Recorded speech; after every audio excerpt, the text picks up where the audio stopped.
Good morning. How are we doing? Excellent. Right, I have some questions to get our brains ticking this morning. I was thinking generally about who we are after last week, especially with what Jen brought. So question number one, Q, what is Q all about? What are we all about? Well, I was thinking Q is about a quest. When we set off on this quest a few years ago, we said the reason we're called Q is because we are all about a quest. So I was thinking, well, what is a quest? It's all right to talk about it. How often do we sit down and think, what is one? So I pulled up this, and it surprised me. A quest is a long or arduous search for something. How does that definition of a quest make you feel? Do you think, yes, long and arduous? That sounds good. That's what I got up on Sunday morning for. Because sometimes I think we would rather have a short, easy, quick fix than join the quest for a long, arduous journey. Would you not agree? It doesn't sound like super exciting sometimes because we actually see the cost sometimes before the reward when we see long, arduous journey. So last week, Jenny mentioned about the sound of Q. We've talked quite a lot about sound recently. I wonder what you think the sound of Q is. I was asking a few different people this week, and it's fascinating to see what each different person thinks. What is the sound of Q? This is what came to mind for me. We'd rather have questions that can't be answered than answers that can't be questioned. In our quest for truth, it's easy to sometimes go, right, I found an answer. This is it. I'm building a castle right here, and we're going to protect this truth because it's my truth. But I would rather have questions that can't be answered than answers that can't be questioned. The reason I think, is because I've learned that a lot of the things I built my castle around, my answers, I then found, oh, right, maybe I've built the castle in the wrong place, or maybe this isn't the only truth. Maybe there's more to it, and I think our quest is about finding what is more. Because I think sometimes we'd rather have any answer than an unanswered question. Sometimes the unanswered question feels uncomfortable, but maybe that's part of what a quest is. Now, last week, Jenny showed us pictures of Q represented by a boat. And I was thinking about this week, and it got me thinking about the story of a boat. Do you remember the story of Jesus and his friends in a boat? What happens? A storm comes along. They say, we're going to go to the other side, but then a storm comes. I'm really sorry. I didn't send the kids out. Epic fail. Sorry, kids. You've missed out on those 3 minutes of excitement and had to listen to me. Oh, my word. Have fun. Okay, so a storm comes along when they're on their boat ride. And what did Jesus do in this scenario when chaos is kicking off around him? He sleeps. I thought that was really interesting. What do the crew do? We might picture ourselves as Jesus in that scenario. We might picture ourselves as the crew, because the crew went crazy. They're panicking, running around everywhere, pulling their hair out.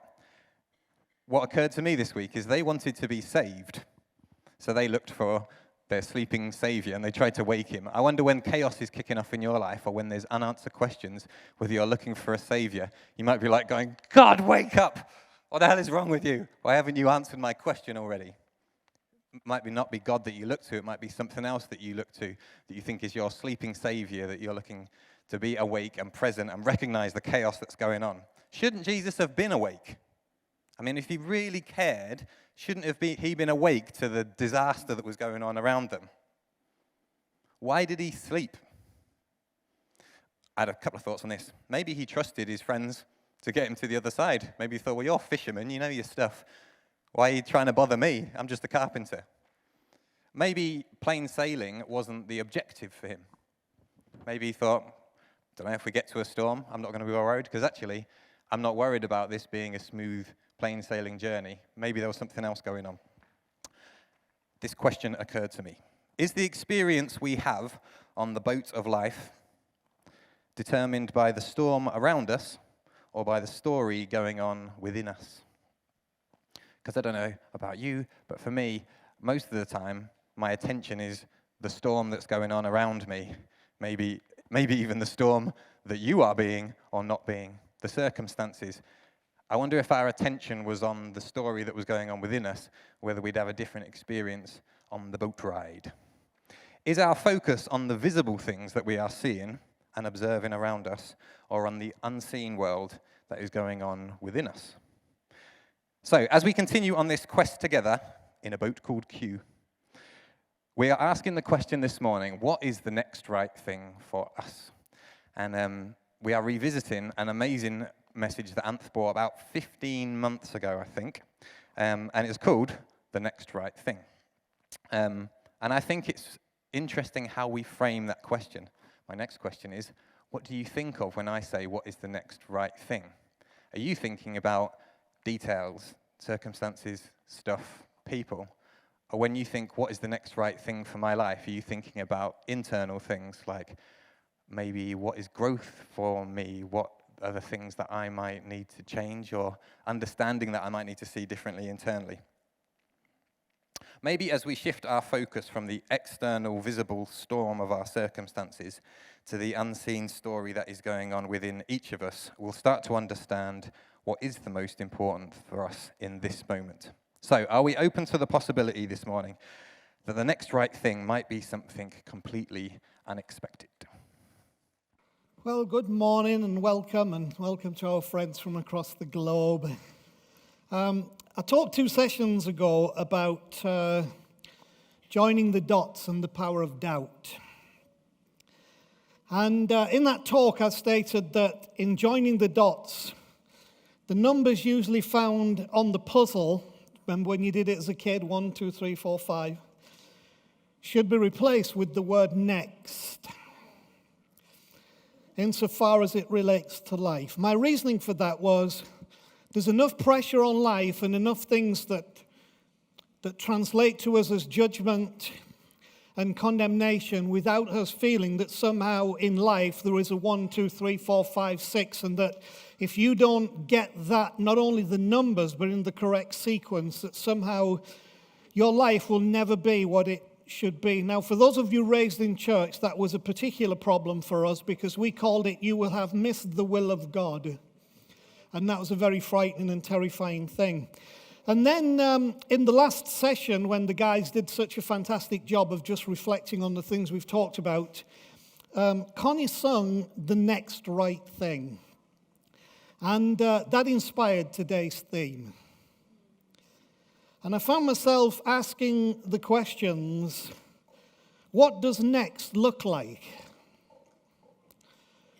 You know, because even this phrase, do the next right thing, has become very popular in business and in life coaching. You just got to do the next right thing.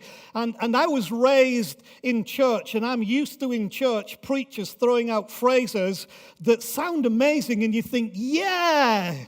But then you think, but what the hell does that mean in the context of my life? What does next look like? What do we mean by right? The next right thing. What do we mean by right? See, that term in itself can do such damaging and terrifying things to the mind. Right. Did I do the right thing? And again, the more you were raised in a church or religious environment or a very demanding family environment, the more the word right becomes a word of terror and not a word of encouragement. Did I do the right thing? So what do we mean by right?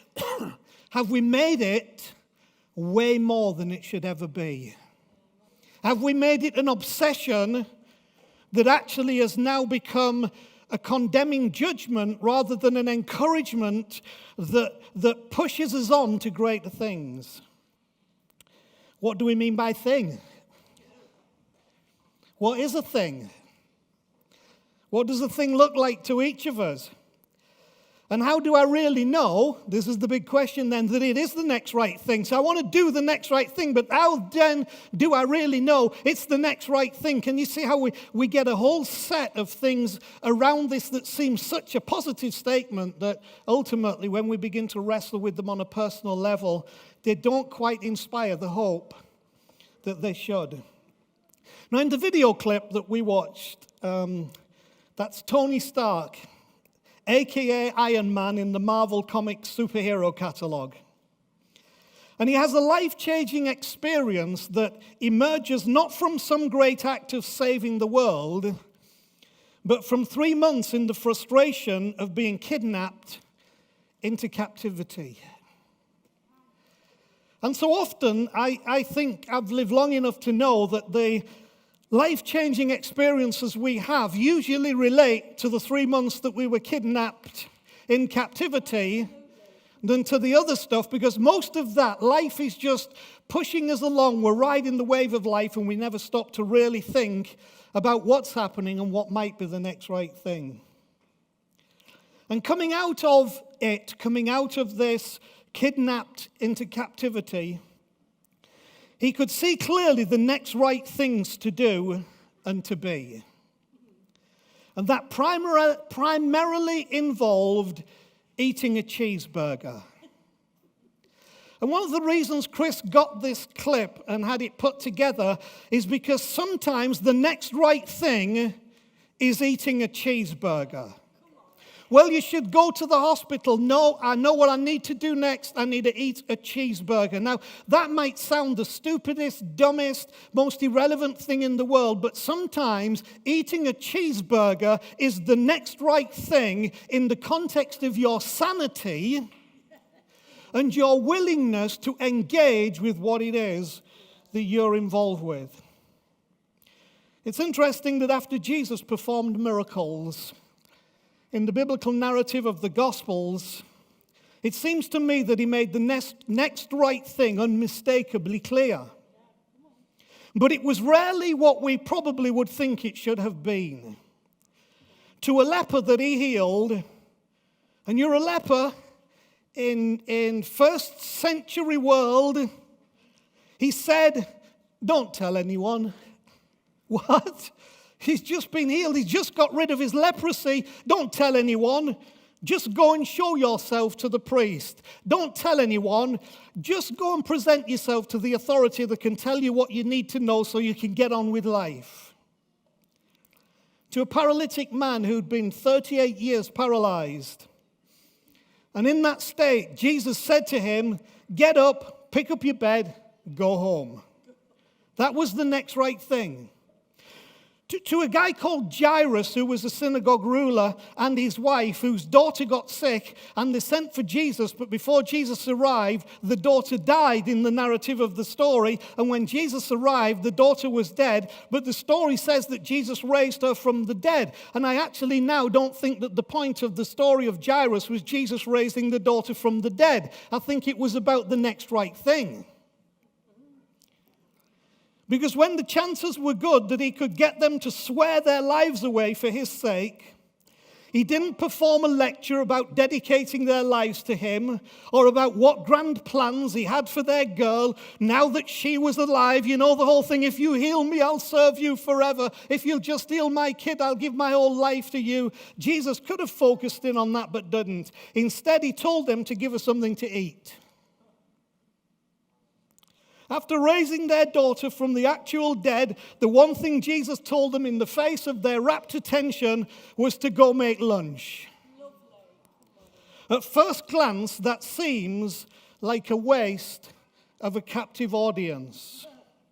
Rather than a life plan, a clear vision, or a 5-year list of goals, the leper, the paralytic, and Jairus and his wife were given clear instructions by Jesus about what to do next and only next. Perhaps he knew something about our addiction to clarity on one hand and head in the sand avoidance on the other. And he knew if we could somehow wrangle a 5-year plan out of him, we would take it and be on our merry way. Eckhart Tolle, who I've quoted to you before, put it this way. And you've heard me say this on several occasions. Life will give you whatever experience is most helpful for the evolution of your consciousness. And I've always made note to you that's not conscience. Consciousness. How do you know that this is the experience you need? Because it's the experience you're having at this moment. It's the push that takes you to the next right thing, if you're willing, even a camera falling out of a bag. So what about for us? If we take our cues from Jesus and the big book of Alcoholics Anonymous, because this phrase comes up in there, and consider what it means for us to do the next right thing, not the next big thing, not the next impressive thing, which is where your head goes, but just the next right thing in front of us, what would that look like? So what is our next right thing? It's a question that gets my attention, and it's what I want to explore with you this morning. Some of you will relate to this.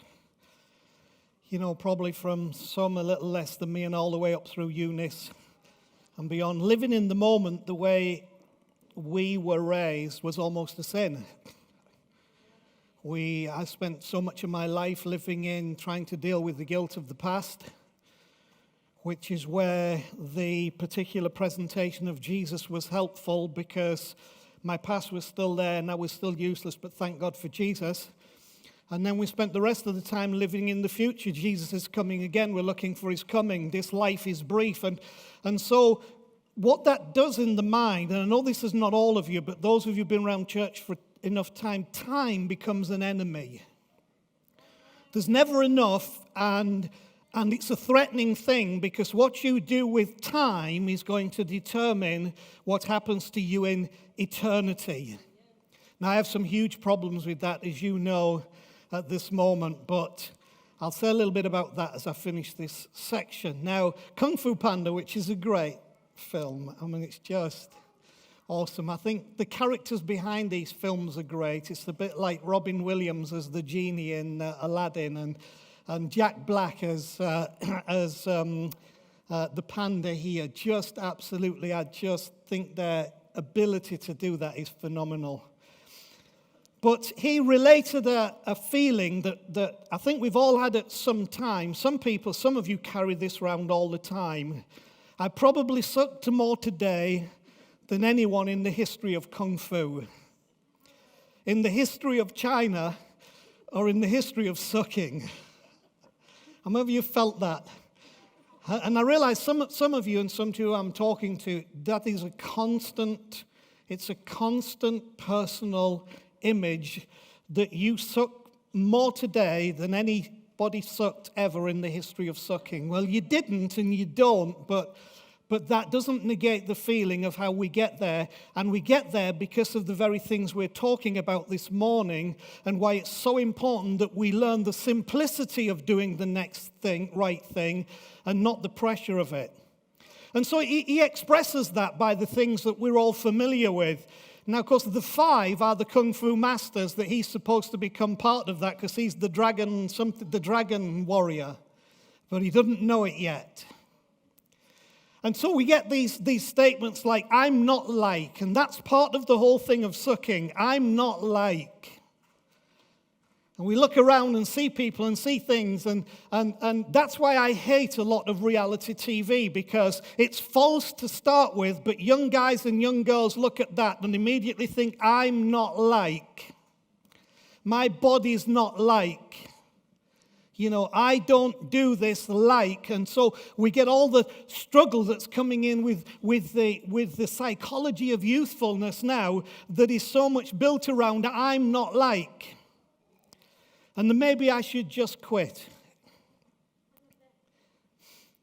And then, of course, the Grandmaster, he says, quit, don't quit. And Kung Fu Panda had been raised in his dad's place making noodles. He was an expert at noodles. So he'd gone, maybe I should just go back to noodles. And Grandmaster says, noodles, not noodles, quit, not quit. Can you see the struggle we get into? You are too concerned, and I like this, you are too concerned with what was and what will be. Now, how can you be too concerned about what was and what will be? But there's a word of wisdom in this right there. You are too concerned about what was and what will be. There are lots of you in here. I could name you by name, but I'm not going to do it. But you are too concerned about what was and what will be. One of those is called Anth. You are too concerned about what was and what will be. And it's like, well, shouldn't we be concerned? Not to the degree that we are, because in doing that, that's the very root of our problem. You are too concerned with what was and what will be. I can think of at least 2 occasions in the biblical narrative where Jesus highlighted this very thing. And these are just 2 from many. There was a couple who were the sisters of a guy who Jesus raised from the dead called Lazarus. Their names were Martha and Mary. And one day Jesus went to their house, and one of them got upset with the other because one of them just thought it would be nice just to spend some time just chilling with Jesus. And the other one's like, no, we should be in the kitchen preparing stuff. Everything should be ready. Who's set the table? Who's determined the menu? Has anybody been to the shop? Have we got enough to drink? Have we got the right drinks? What if there are vegans? What if there are veggies? Have we got the right thing? And so Jesus said, you are concerned about many things, but one thing is lacking, and your sister has chosen that. Which, to put it in today's terms, is she chose the cheeseburger. She chose the cheeseburger. And then another occasion, just really quickly, in what is known as the Sermon on the Mount. I don't like the idea it's called a sermon. It was really just Jesus doing what we do every Sunday morning. Jesus was talking and he's relating stuff, and he says, hey guys, listen, just think about the lilies in your garden. How much striving goes on for them to flower? Think about the birds, how much worry goes into them getting fed. And he said, don't you realize everything you need is there for you to access if you're willing to access it? But here's how he started it. He said, take no thought for tomorrow. Too concerned. See, this is not just about making decisions, because we think, do the next right thing. It's about making decisions. It's not just about making decisions. It's about making a life. And until we bring the idea of making a life into the making of decisions, our decisions will dominate to the degree where they take away life. The decision itself, though necessary, is rarely the point. And I need to learn that. The decision, though necessary, is rarely the point. The point is you becoming more fully yourself. Not more conscience, but more consciousness of what I believe is the presence of God, the presence of the divine in the reality of your life. To do the right thing demands just one thing above all. It insists you inhabit the moment. If you miss this today, you might be happy about stuff you've heard, but you've missed the point. To do the right thing demands just one thing above all. It insists you inhabit the moment. The problem is the moment is usually the very thing we don't want to inhabit. We either want the nostalgia of the past or the fantasies of the future, and so we miss the next right thing that is the life-changing, revolutionary impartation in our life because we do not insist on inhabiting the moment, this now. Pain of the past and fear of the future are not great companions when it comes to inhabiting the moment. Inhabiting the moment for many is much harder than it sounds. There's a difference between ignoring the moment and inhabiting the moment. Make sure you get that. And I'm not talking about inhabiting the moment in some kind of fatalistic, que sera, whatever will be, stiff upper lip way. I'm talking about inhabiting the moment in hope. Pure, naked, fragile hope that actually thinks something could come of this moment that will stagger me because it will be wonder, full. Hope. Remember the Shawshank Redemption? When he talked about finding his friend and the Pacific was as blue and he would meet his friend and all would be well, and he finished up by saying, I hope. If you are going to inhabit the moment, you have to become a student of hope. I hope. See, the problem is we've become experts in our humanity of inhibiting the moment rather than inhabiting the moment. Did you catch that? So because of our obsession with past and future, with guilt and fantasy, we inhibit the moment instead of inhabiting the moment. But I want you to inhabit the moment today. Now in that, watch out for the two E's, ego and excuses, because they'll get in the way of you inhabiting the moment. And just as an aside, make friends with time again. It really is your friend. So our desire is this morning is that we want you to leave with hope in the moment. Remember what we said earlier, don't inhibit the moment, inhabit the moment. This moment, the one right now. Now, that clip is taken from the movie Castaway. And in that movie, Tom Hanks plays a guy called Chuck Noland. And there is a plane crash, and Chuck Noland finds himself stranded on an uninhabited island after his plane crashes in the South Pacific. And the plot focuses on his desperate attempts to survive and return home. I actually think it's the everyman story of the just me experience. We've all crashed our plane. We've all had our island.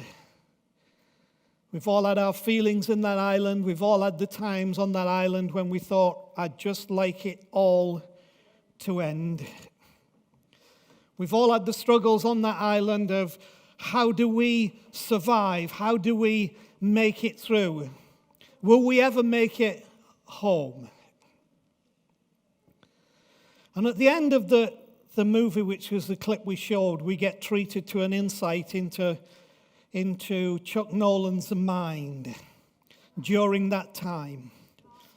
And he's reflecting because he realizes he is lost, presumed dead, so what's his wife going to do? She's going to accept that he's lost, presumed dead, and just like he thought, she'll probably, when she gets over the grief, find someone else, and if I ever get back, I will have lost her. And so he'd resolved himself, he was never getting off his island, so he would never get back to her. So the whole thing of loss was there. I knew that I had lost her.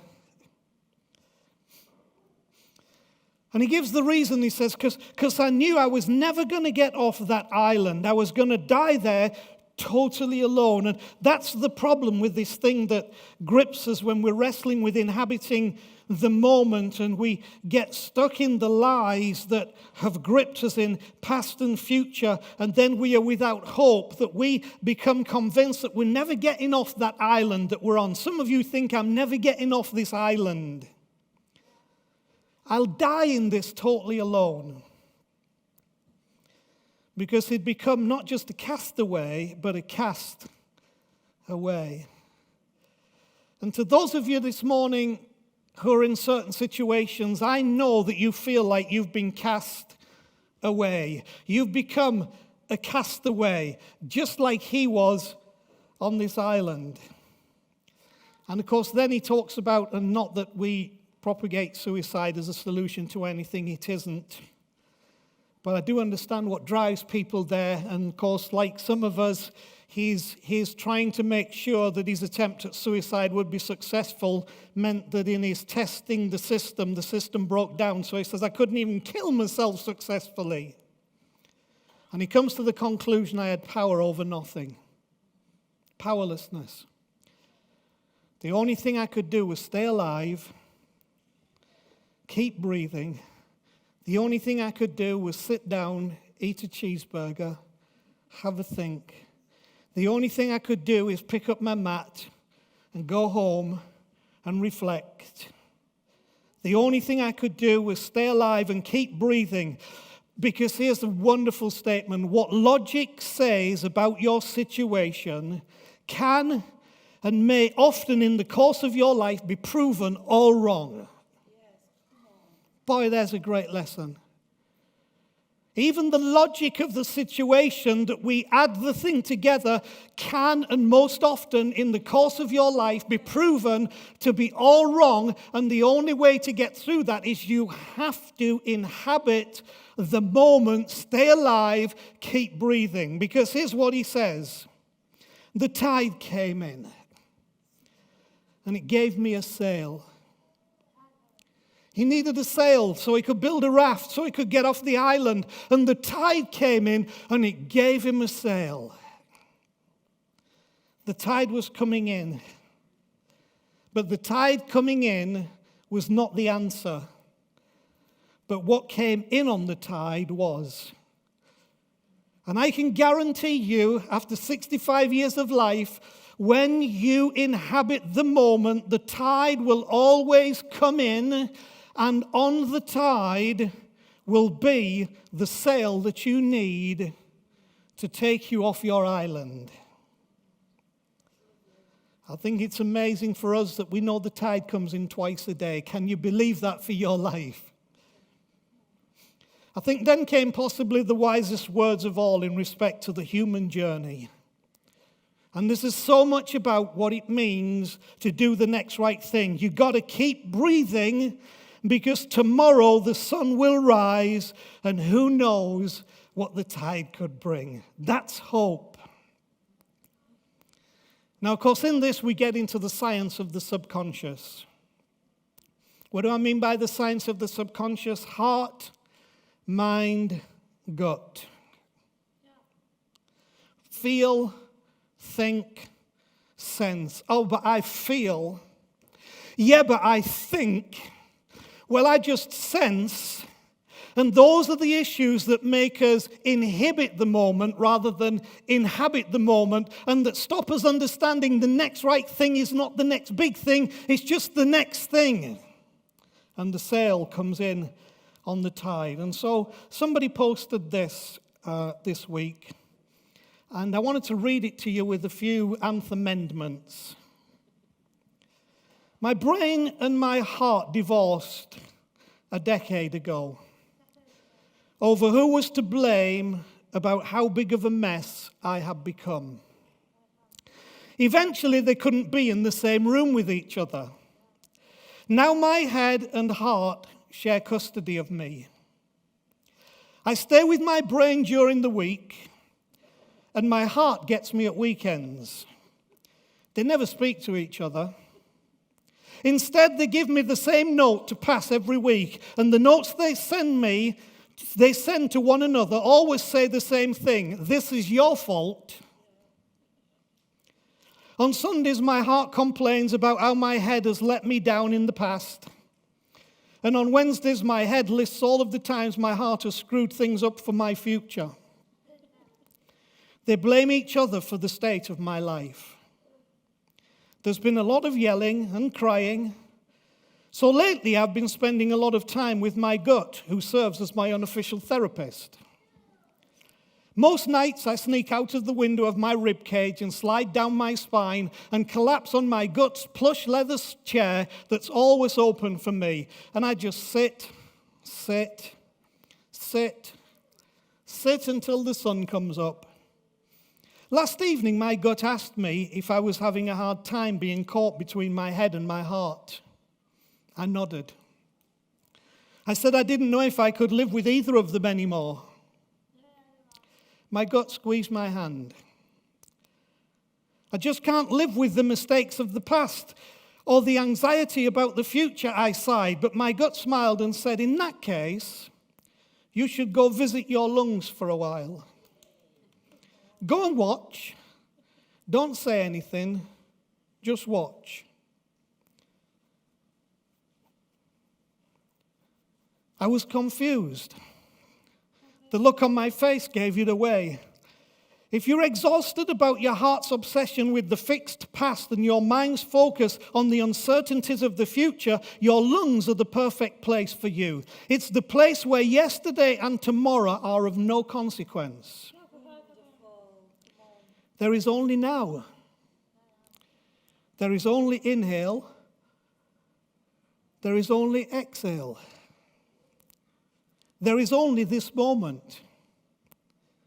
There is only that breath. And in that breath, you can rest while your heart and head work their relationship out. This morning, while my brain was busy reading tea leaves, and while my heart was staring at old photographs, I packed a little bag and walked to the door of my lungs. Before I could even knock, she opened the door with a smile, and as a gust of air embraced me, she said, "What took you so long?" Awesome. Now that's amended from a little poem by a guy called John Rodell. What logic says about your situation may be proven all wrong, because the tide came in and gave me a sail. I got to keep breathing, because tomorrow the sun will rise, and who knows what the tide could bring. Your next right thing is to keep breathing, to appreciate the breath of life in your physical and spiritual lungs, to gratefully and hopefully know that tomorrow the sun will rise, and who knows what the tide could bring. And in it to seek to understand, I am is a complete sentence.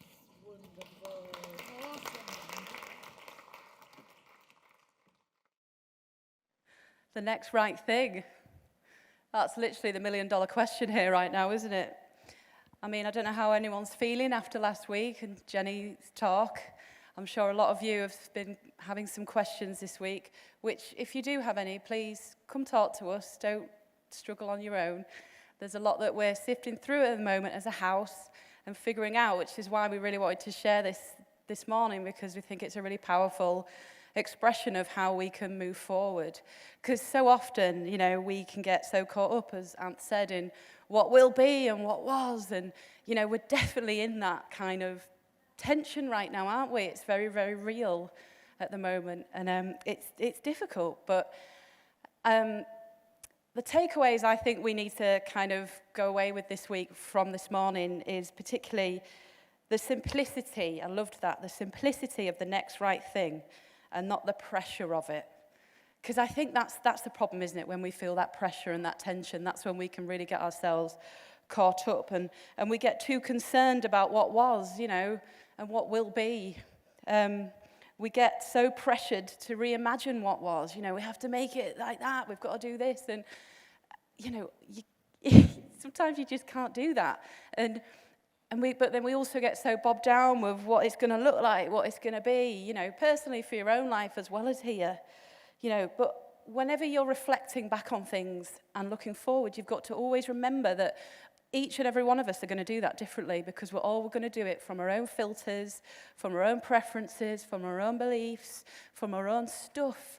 So even what was isn't really what was true, because it was your truth, not necessarily the truth. And things change, don't they? Things change as we change. Going stir crazy to try and control the outcomes of what may or may not happen. But I've started to realize actually in recent years what a thankless and fruitless task that is. If I've got a deadline at work, me and James are very different in how we approach these things. He gets really stressed out, and I've literally got to that point where I'm like, what does that get you? It doesn't get the deadline any quicker. It doesn't mean the outcome's any better. You cannot control these things. You have to literally just think, I'll do the best I can in each given moment, because that's literally all you can do. So takeaway 2, doing the next right thing requires one thing above all else. It insists that you inhabit the moment, becoming more fully yourself. Several years ago, and it's really come to my mind recently. He did a series called History Maker. I'm sure a few of you in here remember that. And he talked actually a lot about this stuff right back then. And he really sowed the seeds of a formula for life that was really going to help us all. And he talked about rolling the scroll, which isn't a new concept, is it? But it was so fascinating because he was saying, if you roll the scroll too far into the past, you can't carry it. And if you roll it too far into the future, you can't hold it. So all you can do is roll it into this manageable framework, which is now, which is the moment. Because that's all you can do. And like the guy said in the Kung Fu Panda clip, I say guy, turtle, whatever. He said, it's a gift. And it is a gift. And we don't always see it as a gift. But the experience of the moment will always give you something that you can learn from and lean from and expand into the next moment and to the next moment. The comfort of that is hope. The anchor, hope. Remember hope. I had to keep breathing. It was the only thing I could hope for.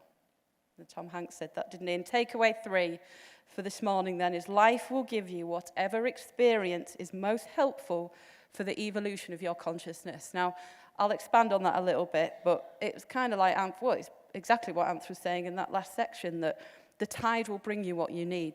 The moment will bring you what you need. The experience will bring you what you need. And I'm learning that so much more these days, that, getting yourself all caught up in all this stuff, all it does is, make your experience of life quite unhappy, because you're either stressed or you're sad.